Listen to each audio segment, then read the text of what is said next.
اس میں رد و بدل کر کے دین فطرت کو مسخ کرنے کی کوشش نہ کرو۔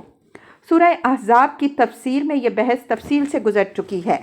یہاں بھی اس رسم بد کی اصلاح کرتے ہوئے معترضین کا منہ بند کرنے کے لیے پہلے ہی یہ بات واضح فرما دی کہ اس طرح کی ناروا باتوں سے فطرت کے قوانین نہیں بدل جاتے۔ بیوی محض کسی شخص کی ایک جھوٹ بات کی وجہ سے اس کی ماں نہیں بن جائے گی۔ ماں ہن امہاتہم میں ایک سوال امہاتہم کے اعراب سے متعلق بھی پیدا ہوتا ہے کہ اس کو نسب کیوں کیا گیا۔ میرے نزدیک یہاں ماں معنی میں لیسا کے ہے۔ قرآن میں اس کی مثالیں موجود ہیں۔ مثلاً سورہ حاقہ میں فرمایا فما منکم من احد عنہ حاجزین، آیت 47، تو کوئی بھی تم میں سے اس کو بچانے والا نہیں بنے گا۔ والذین یظاہرون من نسائہم ثم یعودون لما قالوا فتحریر رقبۃ من قبل ان یتماسا ذالکم توعظون بہ واللہ بما تعملون خبیر۔